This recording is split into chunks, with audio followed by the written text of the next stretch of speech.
ماہرہ زینب خان کے قلم سے لکھا ناول بس الفت سی ہو گئی ہے، قسط نمبر 34۔ کورٹ میں اس وقت معمول کی چہل پہل تھی، جہاں وہ اپنے چیمبر میں موجود میز کی دوسری جانب کنٹرول چیئر پر پیچھے کو ٹیک لگائے بیٹھا اپنے اسسٹنٹ کو سن رہا تھا، جو چھوٹی سی ڈائری ہاتھ میں لیے اسے آج کا شیڈیول بتا رہا تھا۔ سفید شرٹ کی آستینیں ہمیشہ کی طرح سیاہ کوٹ کے اوپر لے جا کر کوہنیوں تک فولڈ کی ہوئی تھیں۔ گھنے بالوں کو جل سے پیچھے کی جانب رف سے سٹائل میں سیٹ کر رکھا تھا، جو اس پر کافی سوٹ بھی کرتا تھا۔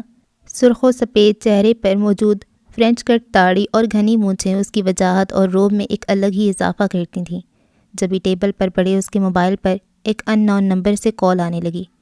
Will continue after a while. چوڑی کلائی پہ بندی برانڈڈ واچ پر سرسری سی نگاہ ڈال کر اس نے سامنے بیٹھے اسسٹنٹ کو جانے کا اشارہ کیا، جو اوکے سر کہتے ہوئے سر ہلا کر وہاں سے چلا گیا تھا۔ فون پر نمبر کے ساتھ جو سٹی کوڈ شو ہو رہا تھا، اسے سواش کو سمجھنے میں ذرا دیر نہیں لگی تھی کہ وہ فون کہاں سے کیا جا رہا ہے۔ گہری سانس بھر کر اس نے گرین کو سلائیڈ کرتے ہوئے لمحوں کے توقف کے بعد کان سے لگایا۔ السلام علیکم، بیرسٹر سواش ابراہیم خان اسپیکنگ۔ چیئر کی پشت پہ سر ٹکاتے ہوئے اس نے بھاری لیکن سنجیدہ سی پر آواز میں کہا، والسلام، میں بہادر یوسف زئی ہوں۔ مقابل کا انداز بھی اس سے مختلف نہیں تھا۔ مجھے معلوم ہے، آگے کہیے۔ ایک پل کو وہ خاموش ہوا تھا۔ مجھے بس اتنا کہنا تھا کہ بابا خان چاہتے ہیں کہ تم اور زرمین آنٹی پشاور آ جاؤ۔ حماز اور اس کے دوست بھی یہیں موجود ہیں۔ اس کا انداز کسی بھی فرمائش اور التجا سے پاک سادہ تھا۔ توجہ سے اس کو سنتے ہوئے سواش نے سائڈ پہ دھری کچھ فائلوں میں سے سب سے اوپر پڑی وہ سیاہ کور والی فائل اٹھا کر اپنے سامنے رکھی تھی۔ تمہارے بابا خان کس خوشی میں مجھے اور میری ماں کو وہاں بلوا رہے ہیں؟ اس کے اندر موجود کاغذات کو زخمی نگاہوں سے دیکھتے ہوئے اس نے نارمل لہجے میں ہی پوچھا تھا، لیکن پھر بھی بہادر کو وہ پرتپش سا محسوس ہوا۔ تم لوگوں نے حماس کو حقیقت سے کیوں انجان رکھا؟ اس کی اگلی بات پہ سواش کو ایک ناگواری کی لہر اپنے اندر اٹھتی محسوس ہوئی۔ نن آف یور بزنس، اور میرے بھائی سے تم لوگوں کا کوئی تعلق، کوئی رشتہ اور کسی قسم کی کوئی جان پہچان نہیں ہے۔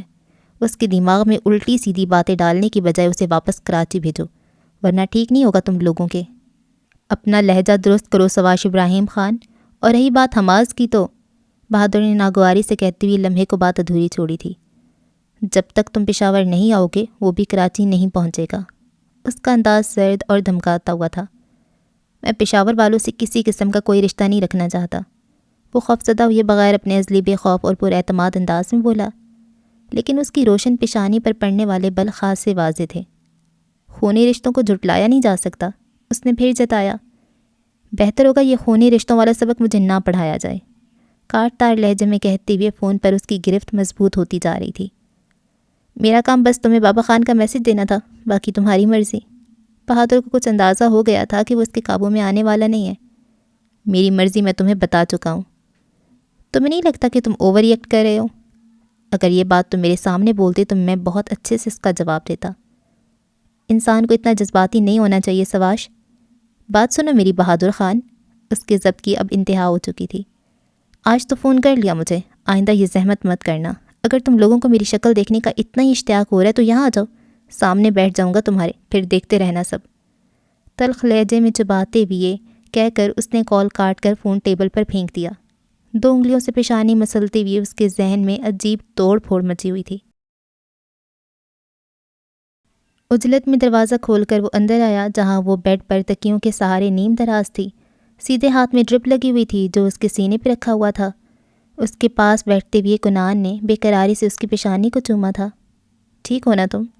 اس کا ہاتھ اپنے دونوں ہاتھوں میں لیے وہ آنکھوں میں بے انتہا محبت لیے پوچھ رہا تھا۔ بالکل ٹھیک ہوں اور آپ کے سامنے ہی ہوں۔ اس کا انداز کچھ خفا سا تھا جو اسے چونکا گیا، لیکن کچھ بولا نہیں، بس ابرو کے اشارے سے ناسمجھی سے اسے دیکھا۔ اتنا کوئی سیریس مسئلہ بھی نہیں تھا جو آپ نے یہاں طوفان اٹھا کے سب کو خوفزدہ کر دیا۔ اوہ، اس کے شانے ڈھیلے پڑے۔ ہمیشہ کی طرح اس کی بیوی کو دوسروں کا ہی خیال تھا۔ اگر تمہیں کچھ ہو جاتا تو میں سب کی جان بھی لے لیتا۔ یہ کوئی نئی بات تو نہیں ہے، اب تو مجھے بھی ان اٹیکس کی عادت سی ہو گئی ہے۔ اس نے سر جھٹکتے ہوئے کہا تو کنان کو اپنے دل میں درد سا اٹھتا ہوا محسوس ہوا تھا۔ صحیح تو کہہ رہی تھی وہ، جب سے اس کے نام جڑی تھی تب سے ہی بے سکون تھی۔ I'm sorry سمرین، میری وجہ سے تمہیں ہمیشہ تکلیفیں سہنا پڑتی ہیں، وہ نادم سے بولا۔ کوئی اسے اس وقت دیکھ لیتا تو یقین ہی نہیں کرتا کہ یہ وہی ایس پی کنان ہے جس نے کچھ دیر پہلے پورے ہاسپٹل میں طوفان اٹھایا ہوا تھا۔ میں وعدہ کرتا ہوں اب میری وجہ سے تمہیں کوئی درد کوئی تکلیف نہیں اٹھانا پڑے گی۔ کنان آپ سمجھتے کیوں نہیں ہیں؟ مجھے خود سے زیادہ آپ کی فکر ہے۔ آپ فضول میں دوسروں کے پیچھے کیوں پڑتے ہیں؟ انہیں ان کے حال پہ چھوڑ دیں۔ اگر مجھے ان کے حال پہ ہی چھوڑنا ہوتا تو میں یہاں اس وردی کو پہنے نہ بیٹھا ہوا ہوتا۔ تم اس بارے میں پریشان ہونے کی ضرورت نہیں ہے۔ اس کے دو ٹوک انداز پر وہ بے بسی سے اسے دیکھ کر رہ گئی تھی۔ اس بارے میں تو وہ کبھی اس کی بات نہیں سنتا تھا، اور تم نے مجھے اتنی بڑی خوشی دی ہے، میرا بس نہیں چل رہا کہ دنیا جہاں کی خوشیاں تمہارے قدموں میں ڈھیر کر دوں۔ اچانک سے یاد آنے پر خوشی سے دمکتے چہرے کے ساتھ وہ اس کے ہاتھوں کو چومتے ہوئے بے خودی میں کہہ رہا تھا۔ سمرین کے چہرے پر حیا کے رنگ بکھر گئے تھے۔ مجھے بھی آج ہی پتہ چلا، میں گھر پہنچ کر بتانے والی تھی لیکن موقع ہی نہیں ملا۔ جھکی پلکوں کے ساتھ اس نے دھیمے سے کہا، کوئی بات نہیں، اب ہم اچھے سے اپنی خوشی سیلیبریٹ کریں گے۔ کنان نے مسکراتے ہوئے شوخی سے کہا جب اس کا فون بج اٹھا تھا۔ ہاں بولو زارق۔ کال یس کر کے اس نے فون کان سے لگایا۔ سمرین کا ہاتھ بدستور اس کے سیدھے ہاتھ میں تھا۔ دوسری جانب سے جو خبر اسے دی گئی تھی اس سے کنان کے جبڑے بھینچ گئے تھے۔ 10 منٹ میں پہنچ رہا ہوں میں، سنجیدگی سے کہہ کر فون بند کر کے وہ اس کی جانب متوجہ ہوا جو اسے ہی دیکھ رہی تھی۔ تم اسے چھوڑ کر نہیں جانا چاہتا لیکن جانا بھی ضروری ہے، اس نے بے بسی سے کہا۔ آپ کے لیے پہلے آپ کا فرض ہونا چاہیے کنان، سمرین نے پھیکی سی مسکان لبوں پہ سجا کر جواب دیا۔ شکریہ میری پیاری ڈاکٹر، کنان نے اس کے رخسار کو چومتے ہوئے محبت سے کہا۔ یہ کیا ہے ڈاکٹر ہانیہ؟ ایک ابرو کو اٹھا کر اس نے تنقیدی نظروں سے انگوٹھی کو دیکھنے بعد ہانیہ سے پوچھا جس کی آواز ہی بند ہو گئی تھی۔ کچھ بولنے کے لیے لب کھولے تھے لیکن الفاظوں نے ساتھ نہ دیا۔ تو چور بھی میرے سامنے ہے اور چوری شدہ مال بھی۔ میں تمہیں پورا موقع دوں گا۔ اب بتاؤ اپنی صفائی میں کچھ کہنا ہے یا میں سزا سناؤں؟ وہ غصے میں نہیں تھا اور ڈانٹ تو بالکل بھی نہیں رہا تھا، لیکن پھر بھی اس کا خون خشک ہو رہا تھا۔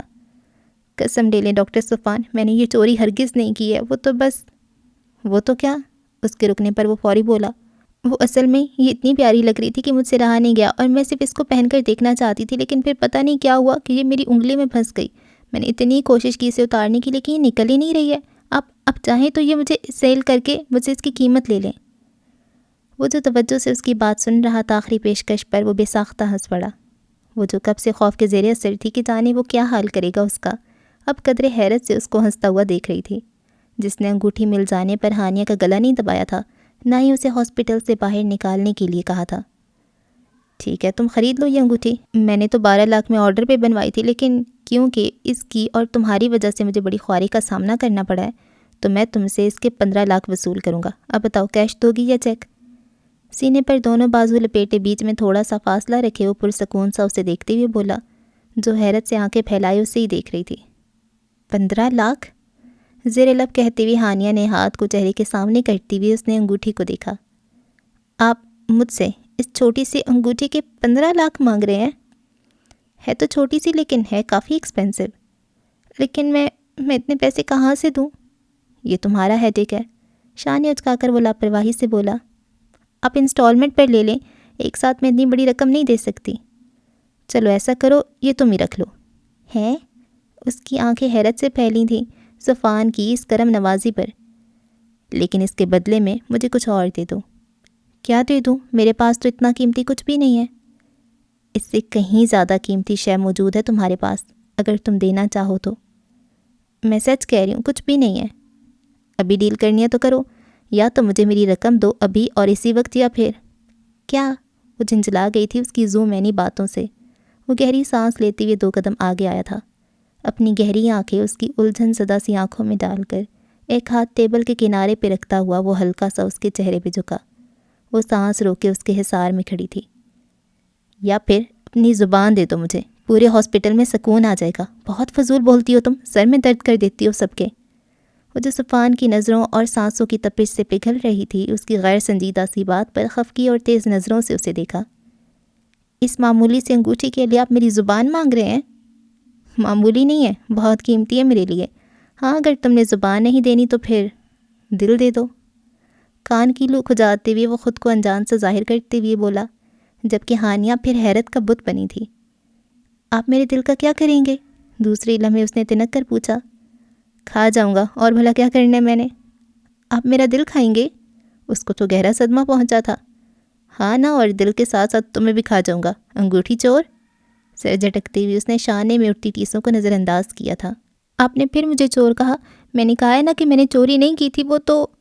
ہاں معلوم ہے، وہ تم نے چوری نہیں کی تھی، بس پہن کر دیکھنا چاہتی تھی، لیکن قسمت خراب چل رہی تھی اس وقت جو یہ منحوس انگوٹھی تمہارے ہاتھ میں پھنس گئی، اور پھر تم ڈر گئیں کہ ڈاکٹر صفوان اب تمہیں کھا جائیں گے۔ نہیں، مجھے لگا تھا کہ آپ ڈانٹیں گے بہت، اور پھر یا تو میرا گلا دبا دیں گے یا ہاسپٹل سے نکال دیں گے۔ انگلیاں مروڑتے ہوئے وہ ہچکچاتے ہوئے بولی، لیکن نہ تو میں نے تمہیں ڈانٹا ہے، نہ ہی گلا دبا رہا ہوں، اور نہ ہی ہاسپٹل سے نکالوں گا۔ آپ سزا تو دیں گے نا؟ لیکن اس کو ابھی تک وہی ڈر لگا ہوا تھا۔ ہاں سزا تو دوں گا، اور اب ساری زندگی تمہیں اپنے ساتھ قید کر کے رکھوں گا۔ کیا مطلب؟ آپ مجھے جیل بھیجیں گے؟ ایسا ہی سمجھ لو، ایک خوبصورت سی جیل میں تمہیں قید کر لوں گا جہاں صرف تم اور میں ہوں گے۔ مسکراہٹ دبائے وہ سنجیدگی سے کہتی ہوئی اس کے تاثرات سے مزہ لے رہا تھا۔ آپ مجھ پر ساری زندگی ٹارچر کریں گے؟ اس کی شکل رونے والی ہو گئی تھی۔ ہاں، تم نے مجھے بہت تنگ کیا ہے، اب میں بھی یہی کروں گا تمہارے ساتھ۔ بے ساختہ امٹتے کہکہوں کو ضبط کرنے کی وجہ سے اس کا چہرہ سرخ پڑنے لگا تھا، لیکن پھر بھی وہ سنجیدہ سا انداز اپنائے اسے تنگ کر رہا تھا۔ وہ ناسمجھی اور بے یقین نظروں سے اس کو دیکھتی رہی تھی، جن میں اب ہلکا ہلکا خوف بھی چھلکنے لگا تھا۔ دوسرے ہی لمحے وہ ٹیبل پر سے اپنا اسٹیتھوسکوپ اٹھا کر بھاگتی ہوئی وہاں سے نکل گئی تھی۔ ہانی رکو تو! وہ اسے روکتا ہی رہ گیا تھا جو رکے بغیر وہاں سے بھاگی تھی۔ پیچھے پورے روم میں اس کے کہے گونج رہے تھے۔ کورٹ سے آ کر روم میں جانے کی بجائے وہ سیدھا اسٹڈی میں آیا تھا، جہاں زوار ملک آفس سے آ کر کچھ مطالعہ کرتے تھے۔ السلام علیکم ماموں۔ اجازت لے کر اندر آنے کے بعد اس نے کہا۔ وعلیکم السلام، آؤ بیٹھو۔ کتاب سائڈ پہ رکھ کر انہوں نے ہاتھ سے سامنے پڑی میز کی جانب اشارہ کیا۔ بہادر یوسف زئی کا فون آیا تھا۔ گہری سانس بھرتے ہوئے اس نے کوئی لگی لپٹی رکھے بغیر کہا تو ان کے چہرے کے تاثرات بدلے تھے۔ کیوں فون کیا تھا اس نے تمہیں؟ بہادر کے نام پر ان کے چہرے پر ناگواری در آئی تھی۔ مجھے وہاں بلا رہے ہیں۔ اس کی اگلی بات نے انہیں چونکا دیا تھا۔ کوئی ضرورت نہیں ہے وہاں جانے کی، بے شک تمہارا ددحال اور ننھیال دونوں ہی وہاں پر ہیں، لیکن ان لوگوں سے رشتہ داری بڑھانے میں تمہیں قطعی اجازت نہیں دوں گا۔ میں وہاں نہیں جانا چاہتا، لیکن جانا ضروری ہے۔ سواش، میں نے تمہیں منع کر دیا، تم وہاں ہرگز نہیں جاؤ گے۔ اس بار انہوں نے قدرے سختی سے کہا۔ ایک مسئلہ ہو گیا ہے۔ مبہم سا ہو کے وہ چپ ہو گیا۔ سمجھ نہیں آ رہا تھا کہ الفاظوں کو کیسے ترتیب دے۔ کیسا مسئلہ؟ زوار ملک نے ناسمجھی سے پوچھا۔ مجھے سب سچ بتاؤ، کچھ چھپانا مت، ورنہ اچھا نہیں ہوگا۔ اس کی طویل خاموشی پر وہ سختی سے بولے۔ حماس، کیا ہوا ہے اسے؟ وہ اس وقت پشاور میں ہے۔ انہوں نے اسے سب بتا دیا، اور کراچی بھی صرف اسی صورت میں بھیجیں گے جب کیا؟ ان کے تاثرات تن گئے تھے۔ جب میں اور ممی وہاں جائیں گے۔ نظریں جھکائے اس نے دھیمے سے کہا۔ تف ہے ان لوگوں پر۔ مٹھیاں بھینچے وہ غصے سے بولے۔ ممی کو میں خود بھی نہیں لے جانا چاہتا، لیکن آپ مجھے وہاں جانے کی اجازت دے دیجیے۔ دماغ خراب ہو گیا تمہارا؟ معلوم نہیں ہے کیا کیسے لوگ ہیں وہ؟ اس کی اتنی بے وقوفانہ بات پر انہوں نے ڈپٹتے ہوئے پوچھا۔ ماموں اب پریشان مت ہوں پلیز، میں بھی انہی کا خون ہوں۔ مجھے حماس کی فکر ہو رہی ہے بہت، وہ بے وقوف نادان سا لڑکا، جانے کیا کچھ اس کے دماغ میں بھرا ہوگا۔ پیشانی مسلتے ہوئے وہ شدید ٹینشن میں لگے۔ میں اسے واپس لے آؤں گا پشاور سے، آپ بس میرے آنے تک ممی کو کچھ مت بتائیے گا، وہ اسٹریس لے لیں گی۔ میرا دل نہیں مان رہا تمہیں وہاں بھیجنے کو۔ آپ فکر مت کریں، کنان سے کانٹیکٹ میں رہوں گا میں، لیکن زیادہ دیر وہاں مت رکنا سواش۔ ان کے لہجے میں خوف و اندیشے تھے۔ شاور لے کر تازہ دم ہونے کے بعد چوڑی کلائی پر گھڑی باندھتے ہوئے اب وہ اسٹینڈ پر سے کوٹ اتار کر پہن رہا تھا جب بھی وہ اس کی کافی لیے روم میں آئی۔ کہیں جا رہے ہیں آپ؟ امائزہ نے اسے نک سک سی تیاری کے ساتھ دیکھا تو حیرانی سے پوچھا۔ عام طور پر تو وہ کورٹ سے آنے کے بعد کہیں نہیں جاتا تھا۔ ایک ضروری کام سے آؤٹ آف سٹی جا رہا ہوں۔ اسلام آباد؟ نہیں۔ لاہور؟ وہاں بھی نہیں۔ فیصل آباد؟ بالکل بھی نہیں۔ تو پھر کہاں؟ پشاور۔ پشاور؟ وہاں تو آپ کے بابا اور ماما کے گھر والے رہتے ہیں نا، آپ ان سے ملنے جا رہے ہیں؟ اسے انجانی سی خوشی ہوئی۔ ان سے ملنے جانا ہوتا تو بہت پہلے ہی چلا گیا ہوتا۔ سر جھٹکتے ہوئے پرفیوم اٹھا کر خود پہ اسپرے کرنے لگا۔ تو پھر؟ ایک کام ہے بہت ضروری، جب واپس آؤں گا تو پتہ چل جائے گا تمہیں۔ مجھے بھی لے چلیں اپنے ساتھ؟ سواش نے مرر میں سے ایک نظر اس کے سراپے پر ڈالی تھی جو اس کے پاس ہی کھڑی اشتیاق سے کہہ رہی تھی۔ میں وہاں ہنی مون پر نہیں جا رہا، ورنہ لازمی ساتھ لے کر جاتا۔ فضول نہیں بولے، میں نے پشاور نہیں دیکھا ہوا، بس اسی لیے کہہ رہی تھی۔ مائزہ نے منہ بنا کر کہا، مجھے واپس آنے دو ایک بار، پھر دنیا میں جہاں کہو گی وہاں لے کر جاؤں گا۔ پشاور تو لے کر جا نہیں رہے۔ سینے پر بازو باندھے وہ خفا سی بولی، تمہارے اندر کیوں پشاور کی محبت جاگ گئی آج؟ آپ کو نہیں ہے اس سے محبت؟ حالانکہ آپ کے تو سارے رشتہ دار وہی ہیں۔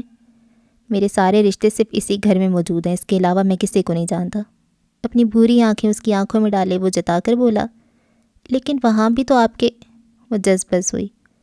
بس خاموش، میرے سامنے بس میری ہی باتیں کیا کرو۔ سواش نے اسے بازو سے پکڑ کر قریب کرتی ہوئے اس کے سر کو چوما تھا۔ سمرین پہ اٹیک کی خبر سب کو ہی مل گئی تھی، لیکن کنان نے کسی کو بھی ہاسپٹل آنے سے سختی سے منع کر دیا تھا کہ وہ خود ہی کچھ دیر میں اسے لے کر پہنچ جائے گا۔ ابھی رات کے 10 بجنے والے تھے۔ سواش بھی ایئرپورٹ کے لیے نکل چکا تھا۔ کنان کو ساری سچویشن بتا کر وہ اس سے رابطے میں ہی تھا۔ اتنے دن ہو گئے جانے، کب واپس آئے گا یہ لڑکا؟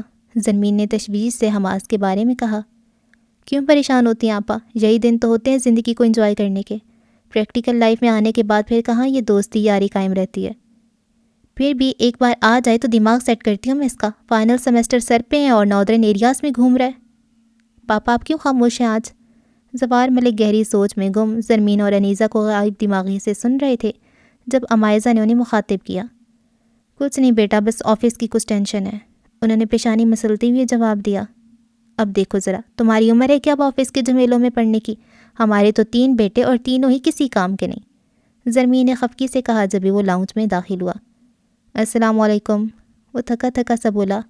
وعلیکم السلام، سمرین کہاں ہے؟ انیزہ نے بے چینی سے پوچھا۔ کیا مطلب ممی، سمرین یہاں نہیں ہے؟ کنان نے نہ سمجھی اور الجھن سے پوچھا۔ تم نے ہی تو کہا تھا کہ تم خود لے آؤ گے اسے گھر، ہم جب سے یہاں انتظار کر رہے ہیں، زرمین نے نہ سمجھی سے کہا۔ ہم گھر ہی آ رہے تھے، لیکن پھر مجھے ارجنٹ کام کے سلسلے میں کہیں جانا پڑ گیا، اور اسی وقت رضوان انکل بھی وہیں آ گئے تھے، تو انہوں نے کہا کہ وہ اسے ڈراپ کر دیں گے۔ اور یہ بات تو 3-4 گھنٹے پہلے کی ہے، وہ لوگ ابھی تک نہیں پہنچے؟ کنان کو کافی حیرت تھی۔ رضوان کو فون کر کے پوچھو۔ زوار ملک کے کہنے پر اس نے فوراً فون نکال کر انہیں کال ملائی تھی۔ السلام علیکم انکل، میں کنان بات کر رہا ہوں، سمرین آپ کے ساتھ ہے؟ تعارف کروانے کے بعد اس نے عجلت میں پوچھا۔ اوہ تھینک گاڈ، لیکن آپ فون کال کر کے ہی بتا دیتے کہ آپ اسے اپنے گھر لے جا رہے ہیں۔ کنان کے لہجے میں ہلکی سی ناگواری کا عنصر تھا۔ اوکے، میں آ رہا ہوں اسے لینے۔ جی؟ رضوان شاہ کی بات اسے سمجھ نہیں آئی تھی۔ یہ آپ کیا کہہ رہے ہیں؟ وہ بیوی ہے میری، میرے ہی ساتھ رہے گی۔ اب کہ اس کا لہجہ تیز ہو گیا تھا۔ وہ سب کنان کی یک طرفہ باتوں سے کوئی اندازہ نہیں لگا پا رہے تھے کہ رضوان شاہ آگے سے کیا کہہ رہے ہیں۔ وہ ہمارا پرسنل میٹر ہے انکل، میں آ رہا ہوں اسے لینے۔ Hello uncle. انہوں نے اس کی کوئی بات سنے بغیر ہی کال کاٹ دی تھی۔ ایک تو پہلے کنان کا دماغ گھوم رہا تھا، اوپر سے رضوان شاہ کی بیتکی باتوں نے مزید اسے غصہ دلا دیا۔ ایک تو ان کے ساتھ پتہ نہیں کیا مسئلہ ہے۔ غصے میں بڑبڑاتی ہوئے وہ گرنے کے سے انداز میں صوفے پر بیٹھا۔ کچھ بتاؤ تو صحیح، ہوا کیا ہے؟ کیا کہا ہے رضوان بھائی نے؟ انیزہ نے تشویش سے پوچھا۔ اور کیا کہیں گے وہ بھلا؟ منع کر دیا انہوں نے سمرین کو بھیجنے سے۔ کیا؟ یہ کیا بچوں والی بات کر رہا ہے وہ؟ زوار ملک نے بھی ناگواری اور حیرت سے کہا۔ کیوں نہیں بھیج رہے؟ کوئی تو وجہ ہوگی نا بیٹا، زمین نے پریشانی سے کہا۔ انہیں لگتا ہے کہ میری وجہ سے ان کی بیٹی کی جان کو خطرہ ہے۔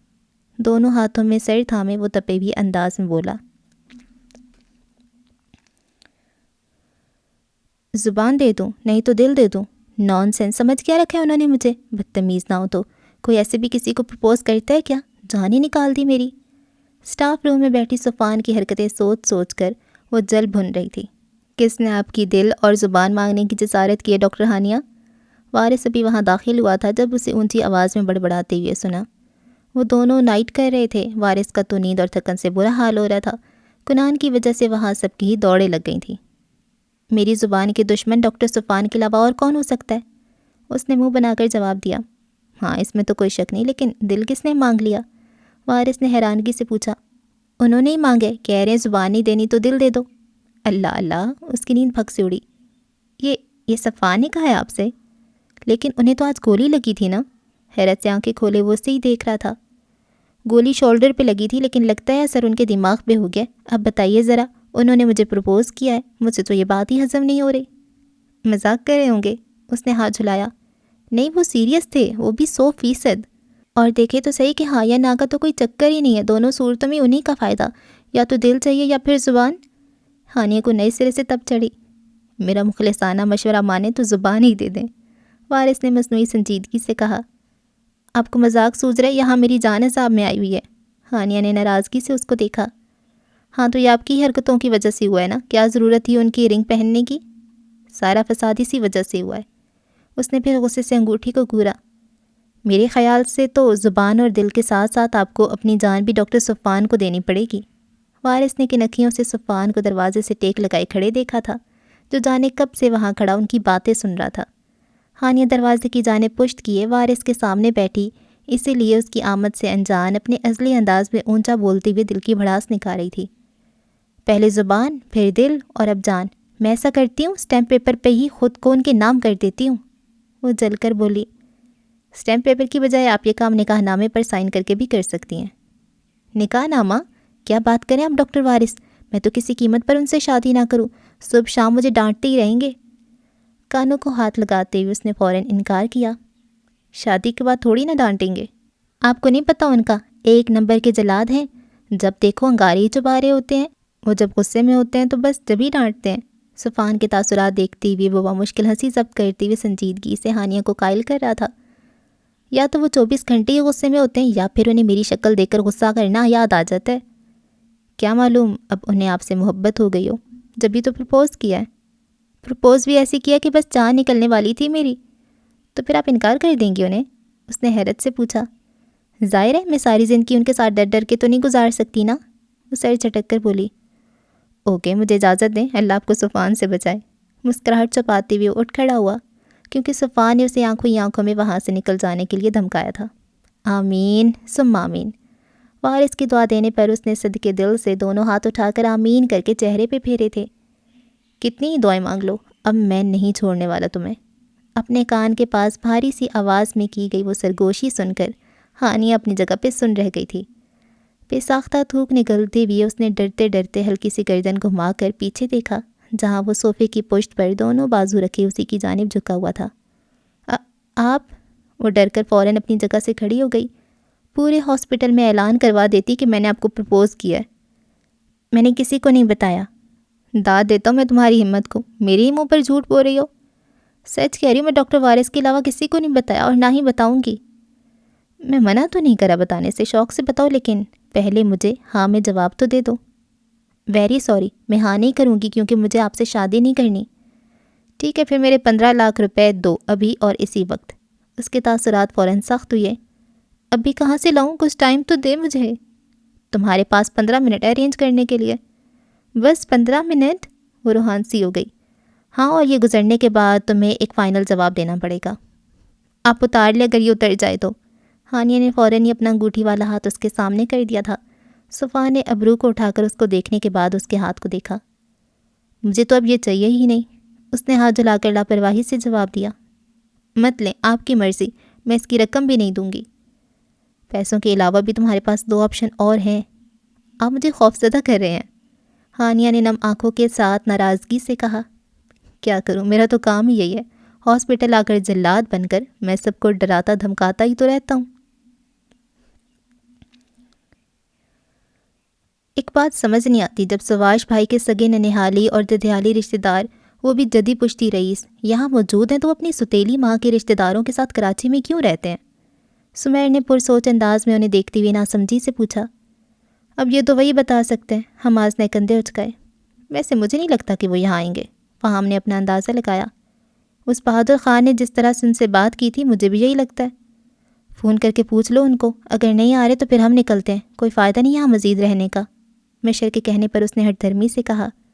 میں فرال کے بغیر واپس نہیں جاؤں گا، اور اس کے 4 بھائی اسے تیرے ساتھ جانے نہیں دیں گے، سمیر نے تعصب سے سر ہلا کر کہا۔ وہ میری کزن ہے بھائی، ان کے لیے پہلی پرائیورٹی میں ہی ہو سکتا ہوں، کالر جھاڑتی ہوئے اس نے گردن تان کر کہا۔ لیکن بھول مت، تو سوتیلا ہے، تجھے صرف انکل کی وجہ سے یہاں اتنی عزت مل رہی ہے، فہام نے جتاتے ہوئے کہا۔ اور اگر گلمینا آنٹی کا بیٹا ہوتا تو سر آنکھوں پہ بٹھا لیتے، جیسے کہ سواش بھائی سے ملنے کے لیے یہ لوگ اتنے بے چین ہو رہے ہیں۔ پتہ نہیں وہ کب آئیں گے، اور یہ بھی نہیں پتہ کہ آئیں گے بھی یا نہیں، حماس نے یاسیت سے کہا۔ فون کر لے، میں ان کا غصہ نہیں سہ سکتا، فہام کے مشورے پر اس نے جھرجھری لی۔ وہ سب لان میں ہی چیئرز کو دائرے میں رکھے بیٹھے تھے، تھوڑی دور ہی بہادر اور شیر بابا خان کے تخت پہ بیٹھے آہستہ آواز میں سنجیدگی سے جانے کیا گفتگو کر رہے تھے۔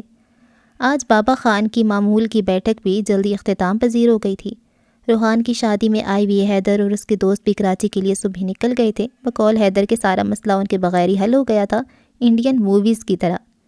انہیں واپس جا کر حیدر اور ریاض کی شادی کی تیاریاں بھی کرنی تھیں، جس میں صرف چند ہی ماہ رہ گئے تھے۔ اس لیے وہ چاہنے کے باوجود بھی حماس کی لو سٹوری کا ہیپی دا اینڈ دیکھنے کے لیے نہیں رک پائے تھے۔